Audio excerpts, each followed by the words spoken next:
வயலுக்கு எதார்த்தமா போனா இலை அடுக்கிக்கிட்டு இருந்தாங்க. எங்கடா வாழை மரம் இருக்கு, வாழை இலைலாம் அறுத்துருக்காங்களேன்னு பார்த்தா, அப்புறம் தான் ஞாபகம் வருது, ஆமா நெல்லுக்கு நடுவுல கொஞ்சம் வாழை போட்டிருக்கோமே அப்படின்னு. நம்ம வர்றதுக்கு முன்னாடியே வாழை இலையெல்லாம் அறுத்து ஒரு இடத்துல மாமரத்துல சேர்த்துட்டாங்க. அது எல்லாத்தையுமே நீ அறுத்து கட்டி கொண்டு போறதாங்க அவங்க வேலை. வாழை இலை எல்லாத்தையுமே அப்படியே விரிச்சு விரிச்சு இருக்குல்லங்க, அது எல்லாத்தையும் மடக்கிட்டு இருந்தாங்க. இப்படி கிளியாம இவ்வளவு ஃபாஸ்டா மடக்கிட்டு இருக்காங்கன்னு தெரியலேன்னு நம்மளும் ட்ரை பண்ணலாம் அப்படின்னு சொல்லிட்டு ஒரு இலையை எடுக்க போனேன். இலையை விட இது ஈஸியா இருக்குன்னு சொல்லிட்டு நம்ம கையில கொடுத்தாங்க. நம்ம மடக்குறோம்னு சொல்லிட்டு ஒரே கிளியா கிழிஞ்சு போயிருச்சு.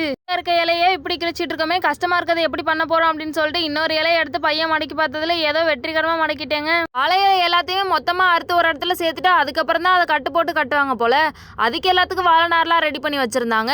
இலை எப்பயுமே ஒரு அடுக்கு அந்த மாதிரி கணக்குல போவாங்க. ஒரு அடுக்குக்கு 5 இலை வச்சு அடுக்குவாங்க. இந்த 5 இலையுமே சைஸ் பார்த்து அடுக்குவாங்க போலங்க. டக்கு டக்குன்னு எல்லா சைஸையும் பார்த்து அடிக்கடிக்கு வச்சுக்கிட்டு இருந்தாங்க.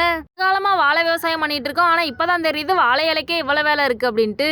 இந்த வேலையும் வெற்றிகரமா வேடிக்கை பார்த்துட்டு வீட்டை பக்கமா கிளம்பிட்டேங்க.